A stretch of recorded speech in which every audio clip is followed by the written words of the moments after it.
I'd like to call to order remotely here this October meeting of the Jail Oversight Board. If we could all rise for the Pledge of Allegiance.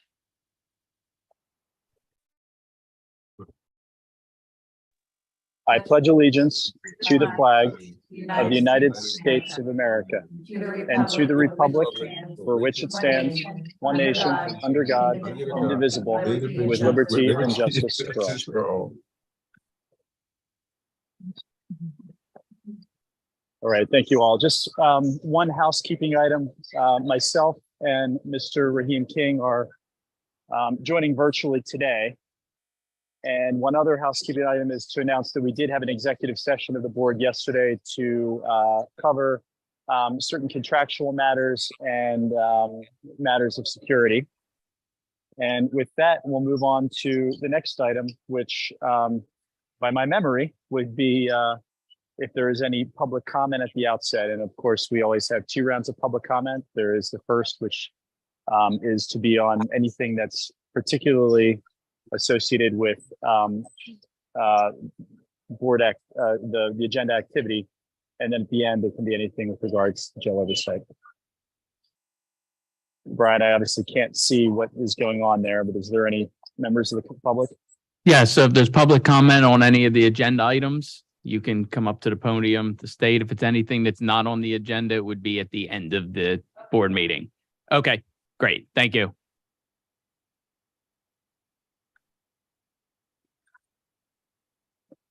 So no public comment at the outset, Brian? No. Okay. Brian, why don't you just take the agenda from here, if you don't mind? Sure, no problem. So next agenda meeting will be the approval of the minutes for September. Can I get a motion?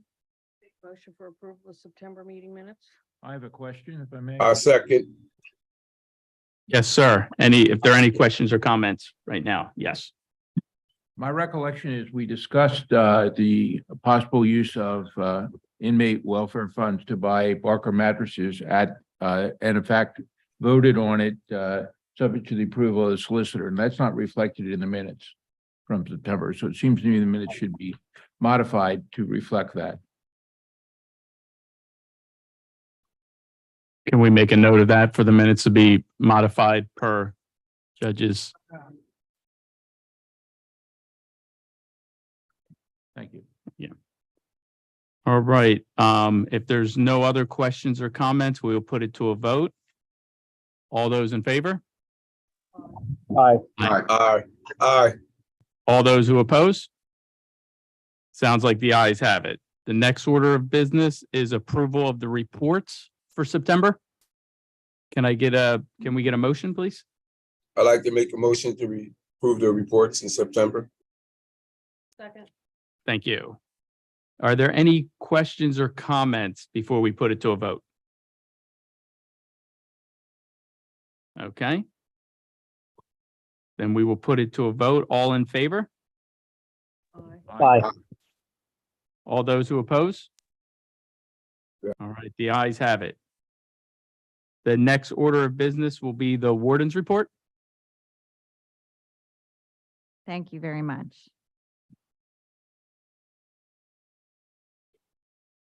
We'll have Sean queue up the official presentation, but thank you all for your presence for the October meeting. And we will start by reviewing the September statistics. Before I get deep into these slides, we are going to be presenting a little bit more information than we typically do publicly, though this information does come to the board. Sometimes there are additional questions, and I think that it would be helpful if we were a bit more reflective of the population within the facility. And so we may change the format of some of these presentations moving forward, but we will be expanding upon data in the future during these public meetings. As you can see, the current population from today is 1,165 incarcerated persons, which is a decrease of 52 from last month's meeting. Our weekender program had 16 participants. That is down from 1 that was the month prior. 14 of the 16 were first timers and 5 were female. In the month of September, we had 505 commitments and 534 discharges. There was only one instance in which full recreation wasn't provided during a shift in the month of September, and that was particular to one housing block. Here's where we get a little bit different. So a point in time census snapshot. On September 1st, 2023 at 1200 hours, and we're starting to do this on the first day of every month at 1200 hours, what our population trends might be looking like, just to compare. And I know there's been some discussion in terms of the population changes in the facility. And so you can see in that top left quadrant where we have that graph, we've remained pretty stagnant, unfortunately, within the population. So though we do have some deviations, that has remained pretty consistent. There is a gray line at the bottom, which represents our female population. The blue line at the top is our total population, and the orange line is our male population. So the majority of our population within the facility is male. You can also see sentenced versus pretrial, and this is something that may or may not be known by most members of the general public. The overwhelming majority of individuals who are in county institutions are pretrial status. And you can see that in the bar chart in the far top right quadrant, where the orange, for those that can see colors, I recognize that that's not the best color selection, is our pretrial or unsentenced population within the facility. You can see the actual breakdown in the numbers as well as percentages in the center of that slide. Moving on, from the same point in time snapshot of our census, this is giving a little bit more demographic information in regards to both age as well as race or ethnicity within the facility. And I was recently at a conference in Harrisburg where it was a minority attorney conference, and there was a large discussion from many different panelists and presenters related to bail reform efforts, as well as individuals who are incarcerated, and comparing those with populations as well. So Delaware County, I think, has some different census information that's out there as a whole. This is some census information from our institution. We're a small city within the Delaware County. So the majority of our population, you can see, is between the ages of 24 and 34. That's accounting for approximately 37% of our population. You can also see on the far right-hand side the breakdown in race and ethnicity. And I will offer a limitation for this data. OMS allows you to select one instead of combinations. And so this is a self-report from the individual at time of booking. It is not reflective truly of their racial or ethnic background, because it does not allow for additional information for people who might have more than one category selected. But you can see that the large population of our facility is identified as Black, though that is not the largest population within Delaware County. This slide is also looking at, instead of a point in time, reviewing the data from September of 23. So when we talk about commitments each month, of which there were 505, it's trying to understand what is driving those commitments. So what is bringing individuals to incarceration, specifically our facility, George W. Hill. And so any of the categories of charges, bench warrants, or violations that brought that person to our institution, over 20 is featured here. So we see aggravated assault, domestic relations, DUI, firearms and weapons, possessions, drug paraphernalia, retail theft, simple assault, and then a large grouping, which is arrest prior to requisition, which is a fugitive of justice warrant, failure to appear, and violation of probation or parole. And so those are three of the other larger categories that we see. Also, for those that might be watching, the limitation to this data is that this is not the only reason that somebody might be coming to incarceration. This is what we would identify as potentially the lead charge. Some individuals come with multiple cases and or counts of different charges when they come to our institution. But this is trying to illustrate a little bit more about who is coming to our agency.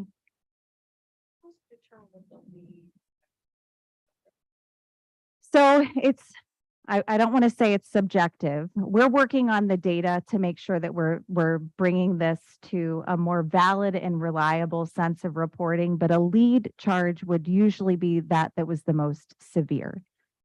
So a felony would be considered higher than a misdemeanor, obviously, or a summary offense. So if somebody has multiple summaries, we would select one for purposes of this data. Again, this is not a perfect process, and I think that this has been something with a lot of the criminal justice stakeholders. There's been a ton of questions and review to determine how do we get this information out. And this may not be the best way, but I think starting is important so that we can have a baseline to evaluate and continue discussions moving forward. A question. Sure. So pre-trial and post-trial, why is that? Why is what? Why is there so many pre-trial? Because the majority of individuals in our institution have not been adjudicated. No, I hear that part, but people may not know that people who commit serious offenses are not going to stay in our prison. Oh, no. Right. So the only ones who are sentenced are those who are sentenced to a county sentence. And people may not realize that our prison is only going to house those who are sentenced to anything less than 23 and a half, 2 years less a day. So that's going to always be the lesser amount. Absolutely. And I think that's a great point of clarity, especially because this is an opportunity as our board, because we do have public participation either virtually or those that are in attendance, kind of learning about what it is that we do within the criminal justice system. So Your Honor is absolutely correct that we will always have a larger population of pretrial individuals than we would have sentenced, because county sentences would be the only sentenced individuals that remain in our institution. Anybody who is sentenced to federal or state sentences would be transferring to another agency instead of remaining with us. I think, though, it is important to consider and break down those that are coming to us pretrial. Not everybody coming to us will be sentenced to a state correctional institution, and many of whom might, throughout their criminal justice process, not find themselves with us for very long. This is just representative of who's with us kind of on a day-to-day.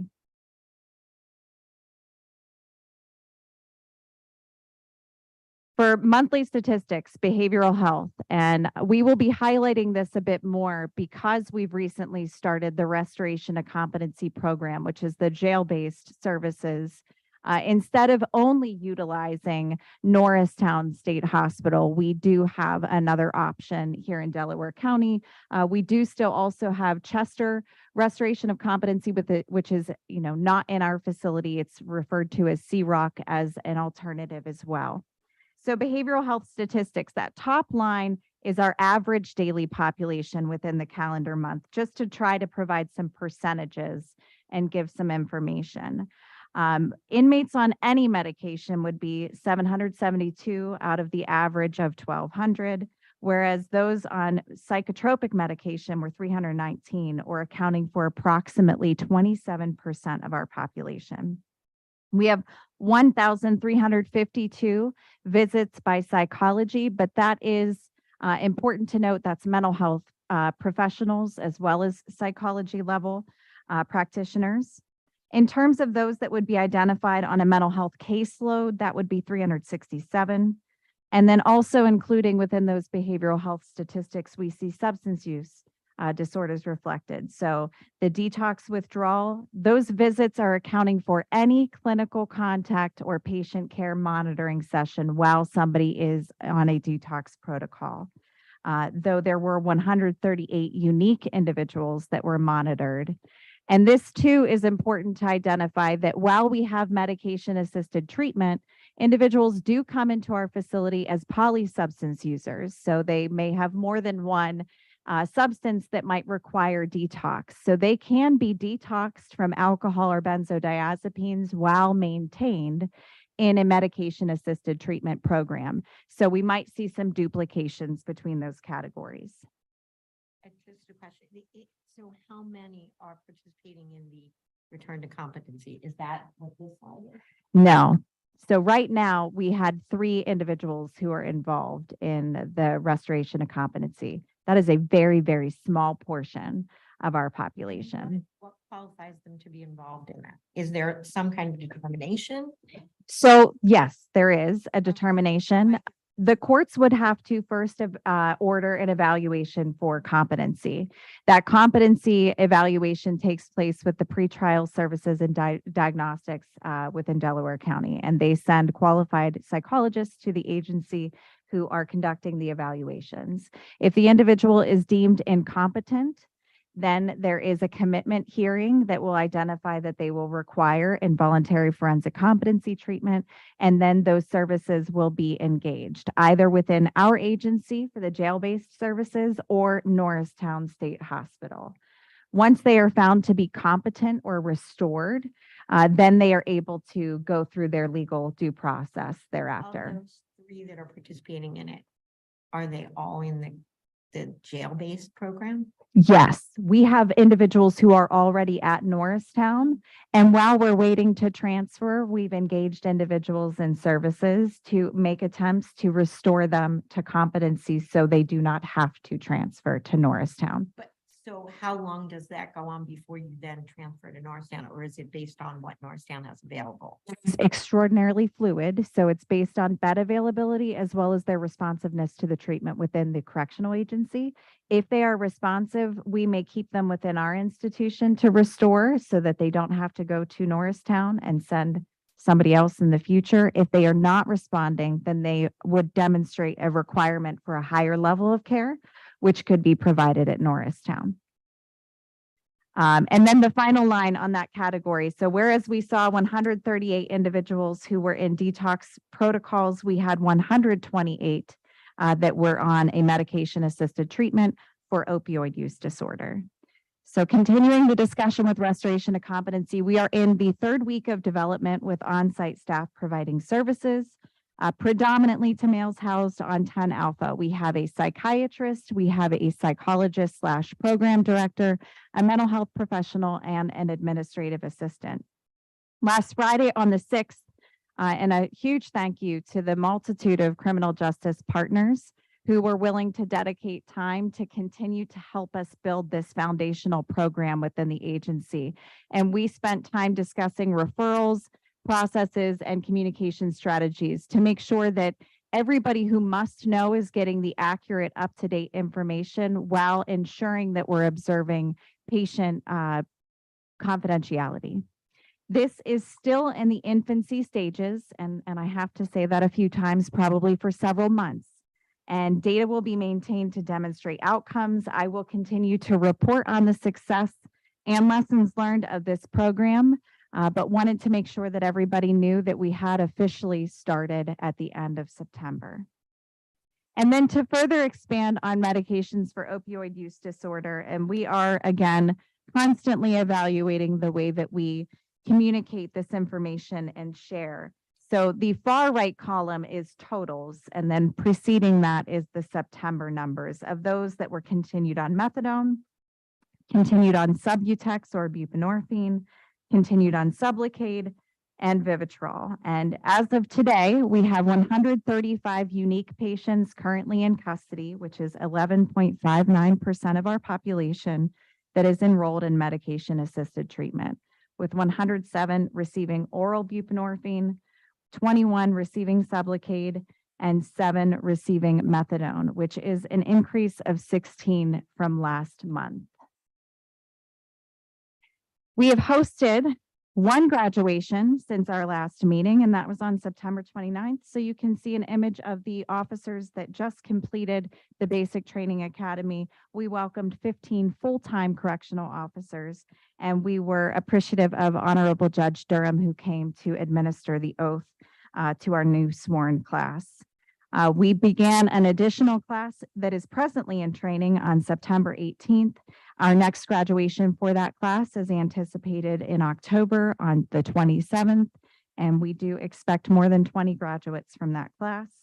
And we are beginning another class of employees on Monday, October 16th. We will be onboarding correctional officers or cadets, classification coordinator, as well as some additional healthcare staff for the training. And we are recruiting our class to begin on November 13th, which will be the next one. We also wanted to make sure that we took the opportunity to highlight a promotion alert. Natalie Harper, who's long time been with our agency as a records technician, went through the interview process and has been selected and accepted a promotion to senior records tech. She will assume this role beginning Monday, October 16th. We will, of course, be working to hire to fill her previous position, but we are very excited that she was interested in promoting within the agency. And I'm sure the director and assistant director will be even more excited to have a fully staffed department. Employees of the month. In September, we are celebrating Bryant Wilmer, who you can see in the center or the lower right quadrant. He's in the officer uniform, that navy blue. Bernard Burno, who is one of our substance use counselors or prep counselors within the agency. We actually had some of the incarcerated individuals additionally encouraging his nomination, saying that he was one of the only reasons why they were engaged in services and really attributed some of their support and success directly to him.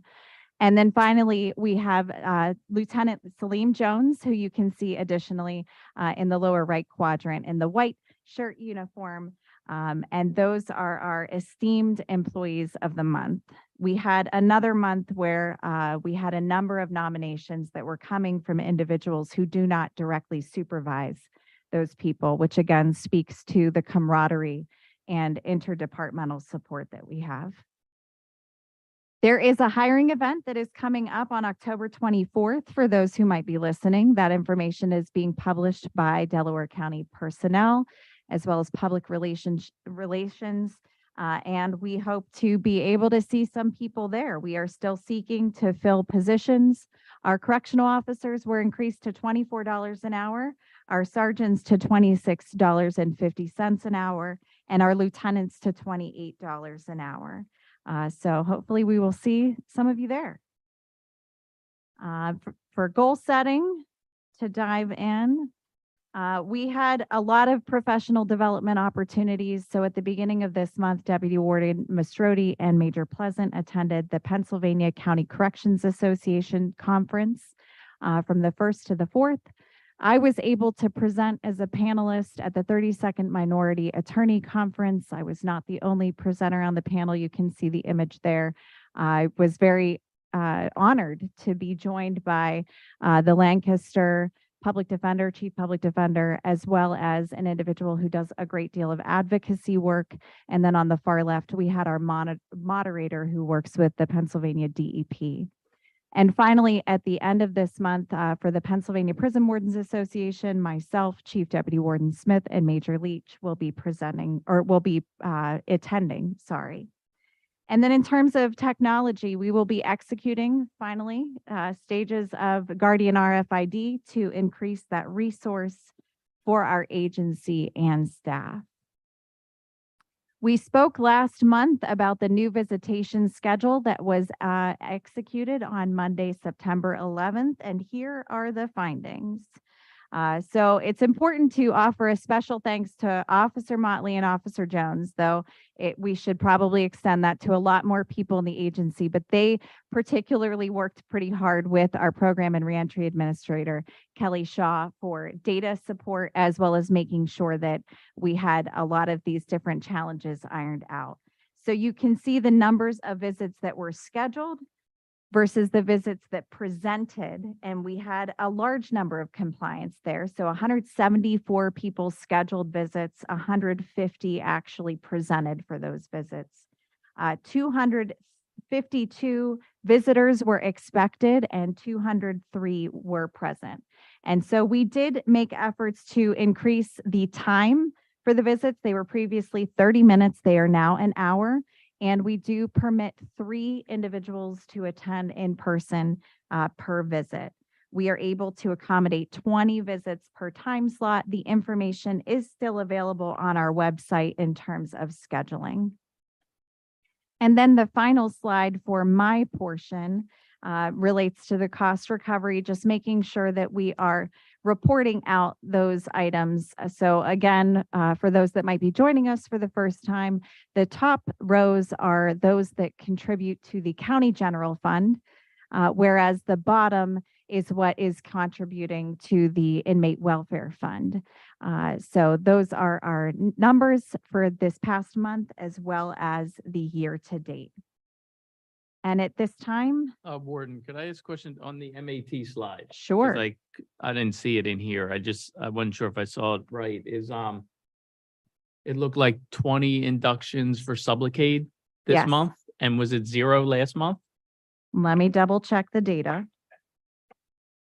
It was 5 last month. Okay, so what is I know we had talked, earlier when the MAT started, Sublocade there was some barriers around prescribing and inducing individuals on that. What's changed and, what is making it more individuals be able to get inducted on the Sublocade? So, and it is definitely an individualized treatment plan choice that needs to happen collaboratively with the clinicians as well. But we did receive funding through COSAP, and I think we've talked about that a bit in terms of the expansion opportunities for buprenorphine specifically. So we do have funding that offsets the cost of Sublocade within the institution. We're also looking at there's actually new medications that are coming out as well that we might likely be talking about in the future for a medication assisted treatment. But we do have the funds available. It is important for people to be able to be maintained on a program. It is an option for somebody who the oral buprenorphine is not effective or working for them, that we can keep them engaged in service and that way transition them to the community. And Sublocade is covered by medical assistance. So when they're in the community, there should not be that barrier or access. It requires you to go to a health practitioner less frequently than it would for oral medication for prescriptions. So we're definitely trying to see whatever we can do to keep somebody engaged in services as an effort to reduce the risk of a fatal overdose when they do reenter the community. Yep. Thank you. Warden, And if I can well, still be heard. Mr. Madden, you broke Just one out. question with regard to visits. Yep. Can you hear me now? Yes. Maybe it was on that slide and I missed it, but how do those numbers compare to the weeks prior to the change? Was there a pretty significant increase in visits or more in terms of visitors, or just how does that kind of compare? I did not bring percentages, but we can look at that. We can tell you anecdotally it is an increase, and we are seeing with this new scheduling opportunity as well as the hours that every single week, which was reflected on that slide, we are seeing an increase in visitors, not only scheduling, but attending. So we'll bring some additional information next month.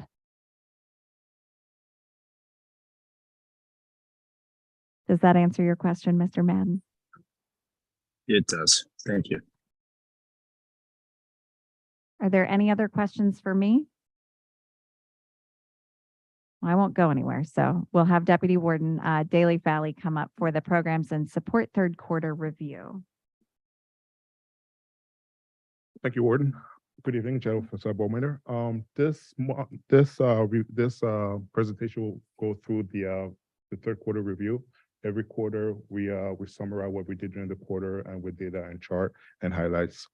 During this quarter, we implemented a return to compensation program, and Warden Williams talked more about it earlier. I'm not going to touch base too much about it. We increased our psycho education program.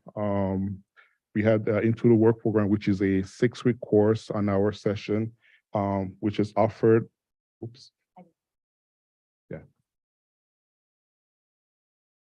Which is offered through Aramark, one of our contractors. We had our first graduation on August 16th, and the IP had the 80% passing rate, which is very, very high. We also had the fatherhood program through Delaware County Foundation. Thank you so much, the Delaware County Foundation and Ms. Kruski. It's a 6-week, it was a six-week model on our session that includes topics such as managing your emotions, being a man, a dad, and being family or being a family origin and co-parenting. They had the first graduation on August 14th, 2023.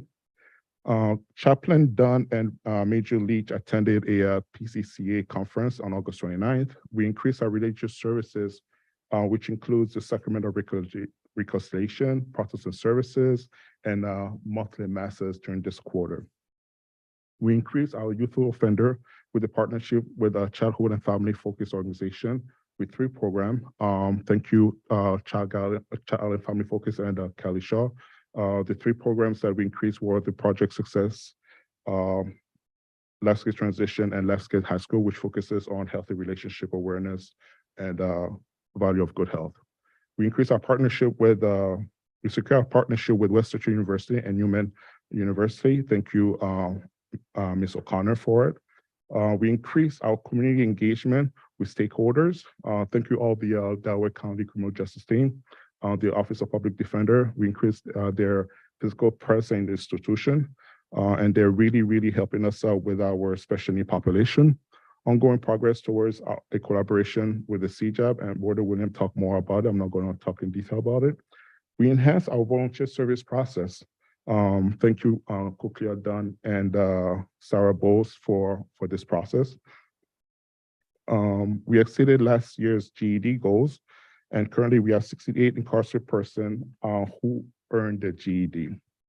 Last but not least, one of our academy instructors, Jillian Kaspari, just graduated with a master, and she secured an instructional certification 2, which is one of the highest certifications, which is valid for 99 years. So congratulations, Ms. Kaspari.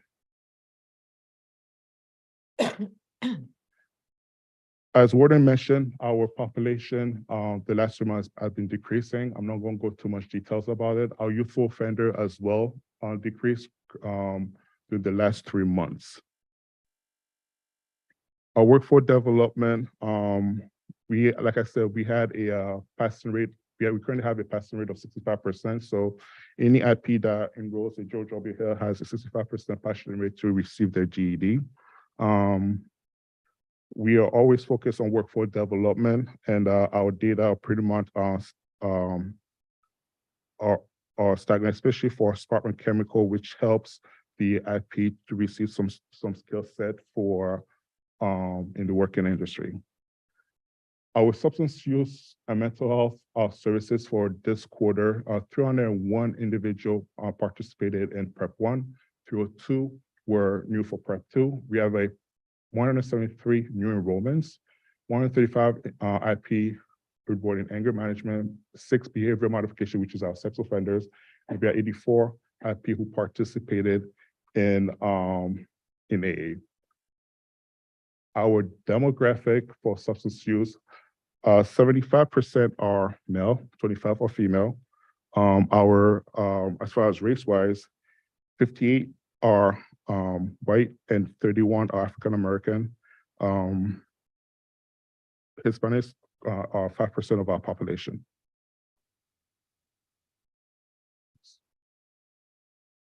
The average age of our population is 38%. The largest age, sorry. The second is the one that are between the age of 36 and 45-year-old. Of course, the Georgia choice is, I'm sorry, okay. Yep, the Georgia choice. Of course, the Georgia choice, 40% of them is heroin or opioid dependent, and the second one is meth, followed by cocaine and then alcohol.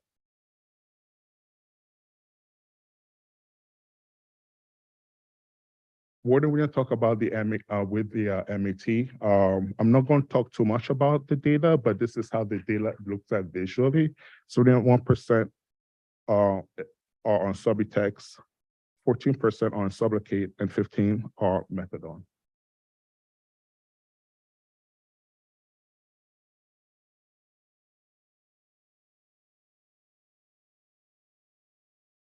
38% of them are on continued MET, and 22 are inductions. 34% are male, 26 are female.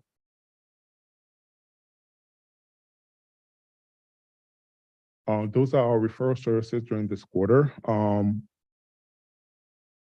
During the month of September, we saw a decrease on referral services, and we saw an increase on waiting order for Northtown for mental health. As you guys know, we contracted with WellPath for services. The majority of the services, 33% of the services that WellPath provides are mainly with patient who needs acute care and for sick call. The second largest are the mental health population. The third one are for DICSAS, which consists of 17%.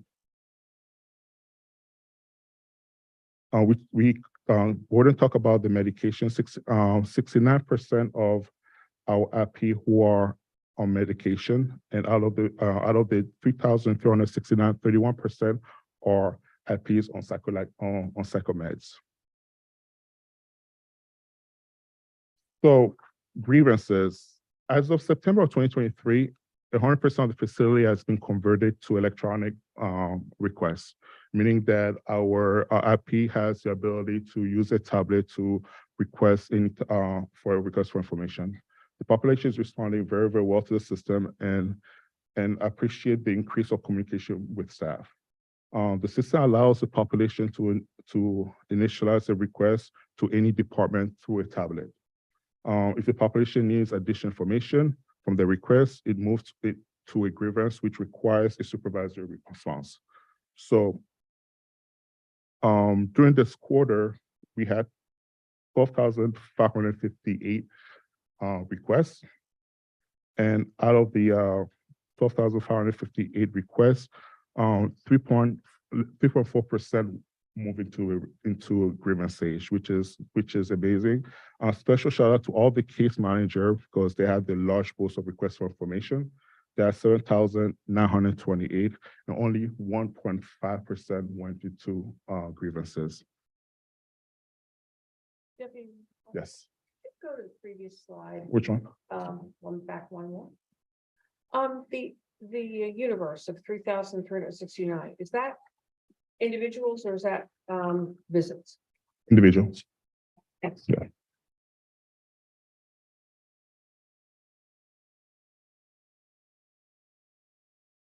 And individuals, I'm sorry, that's not the inmate population. I'm sorry, it's not what? What is that? That number represents what? The number of medication that was provided to the inmate population. Oh, medication. Medication, yeah. Not individuals. Yeah, Okay. medication. Okay. That was what was confusing, given that there aren't that many people in the Yeah. prison. Medication. Any other questions? Is there any follow-up? Go ahead. If I need medication and I'm taking 2 medications, am I counted that, is that 2 of 3,369 or is that 1? It's So 2. the 3,369 are all the medication that was provided to the IP.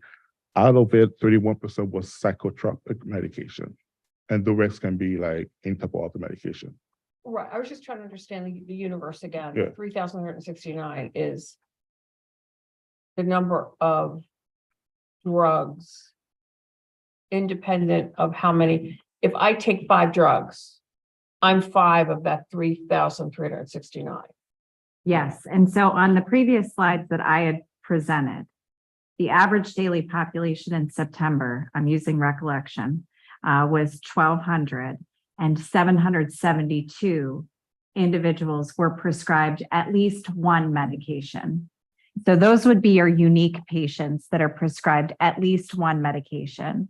But for chronic illness, some people might require, maybe they have hypertension and diabetes, and so they're taking a number of different medications. So it's over 3,000 medications are prescribed to approximately 772 individuals within our institution. And the 772, a subset of those obviously are inpatient, the rest are ambulatories. are, if I'm bedded in the infirmary. That's a small percentage compared to the total number of people who are receiving meds. Correct. So those that live in the infirmary or our medical unit, so we do have two distinctions: infirmary level of care for those who are lay and not working in the healthcare field. Infirmary level of care is the highest level of acuity within the institution. So that is a very, very, very small population. We have individuals who might have ambulatory needs or wound care or additional checkups that live in our medical housing unit. But again, that is a minority or small subset of the population. The majority of the population is managed within general population in the facility, and they have med pass on 2 times a day to receive their medications. If they are additionally diabetic and insulin dependent, they would have 2 additional medication administration times. And just, I mean, I think I know the answer, but maybe I didn't. The number of beds in the infirmary, the number of beds in the in the lesser level of care. How many, what's the average daily Like census? Yeah.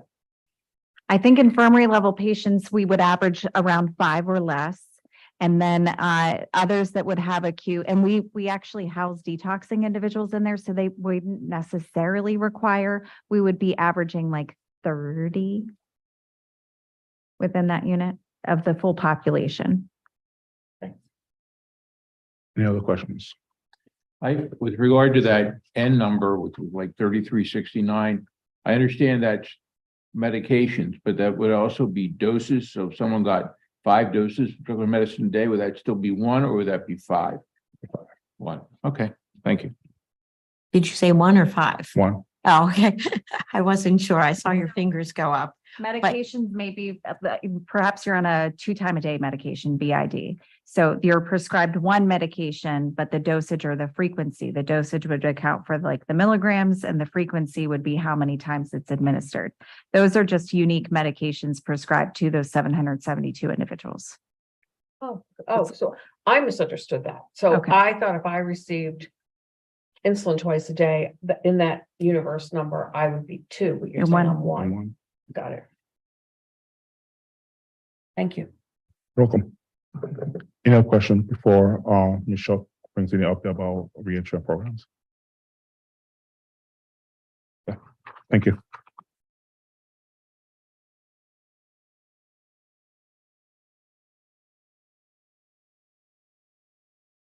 Good evening, members of the board and the public. We share some September program and reentry highlights. In September, we began our 5th college course with Delaware County Community College. 11 incarcerated learners are enrolled in the course, and 7 of the 11 enrollments earned their GED at George W. Hill. The college course is funded through the Second Chance Pell Grant. We also enhanced the Pennsylvania Customer Service Certification course. In the past, the certification was incorporated into the First Step program. And due to increased interest, this month we're offering an independent 2-week workshop to earn certification. We have 18 incarcerated learners enrolled in the workshop. And in the month of October, we are promoting voter registration and mail-in ballot requests among the population. Case management will be spearheading this effort as they have in the past. Weekly reminders are sent to the population via the tablet. And it's also important to note that year-round voter registration forms are available in the law library. Thank you. Can I answer any questions? What is the course they take in college? And The Delaware County Community course, it's called Student Success 100. It's like an advanced life skills class that helps them to promote being successful in college and in the community. And upon completion, they'll earn 3 college credits to Delaware County Community College, and they will also be officially enrolled in the college, so they can bypass the enrollment is there a process. requirement? What is the prison's requirement to participate in that program? either a high school diploma or GED. Oh, yeah, I kind of got that part, but how do people get into that program? Well, we advertise it through our tablet. We'll do signups, and we also do it through our case management. And we also do it the old fashioned way where we'll visit the units and do enrollment that way. And then we'll review where they are in the court system and try to make a determination if they'll be here for the entirety of the program.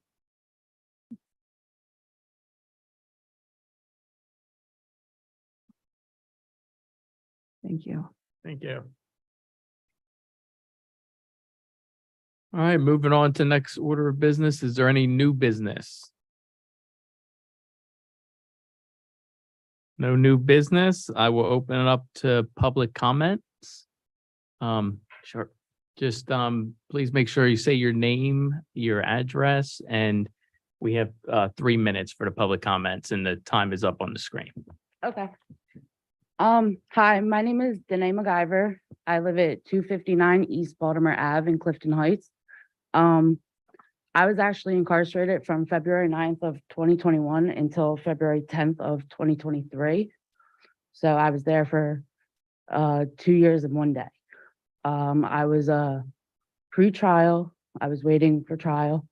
I actually had gotten out on pre-trial house arrest and did house arrest from February of 23 until July of 23.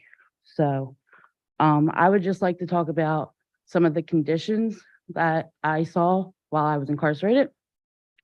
First thing, there was no sanitation or anything offered to inmates to clean their cells and keep them clean. The only time that they were offered like a chemical or a sanitation was when they were coming in to do inspection, like the county. There was little to no mental health treatment. The nurses or the doctors, I feel like they weren't handling it correctly. Me personally, I'm prescribed mental health medicine for bipolar, anxiety, depression. And I was kind of just pushed to the end of the boat. Like, when I got out, I wasn't given medication to continue on the street. They kind of just stopped me the day I got out, and they didn't give me any information on where to continue to get medication. So that was an issue. The med cart nurses they're very rude to the inmates. They come in, they're snippy and ignorant, and if your medication falls off the cart, they tell you that you have to write a sick call, and then it takes weeks to be seen. So some people just don't follow up on that, and they go without mental health meds. There was no way to groom your fingernails or toenails without paying for a sick call, which was $3. And some of the inmates did not have money on their books to pay for that. So they're in there with long fingernails, long toenails. Some of the females are refusing medical treatment, like going to actual medical, because they don't want to get stuck in the medical waiting room. They get told there's no rover, they call it, no officer to transfer them back to the unit. There's no way to floss your teeth or properly take care of your teeth. They offer little tooth. Speaker's time's expired. What's your name again? Danae, I want to thank you for coming here today. It's kind of an intimidating thing walking in here and addressing a full room of people that you may not know. It takes courage to do that, and that's how things get better. For individuals that have been through situations and have gotten through the other side, to advocate for others that are still going through that. And the purpose of this jail oversight board is to hear those issues. And those are things that the warden is writing down and things that are going to be followed up on our end. And I appreciate it. Continue to advocate as you are. And I wish you the best coming out and starting your new journey. Thank you. Can I ask a question? Is there a function, maybe the warden knows, is there a way for inmates? I mean, I know a complaint box is probably not but a way to voice these rather than this young lady who was in jail couldn't tell anybody, I assume, Yeah. those things, and then comes here and is told, okay, well, you have 3 minutes to tell us everything that happened in the year that you were in prison.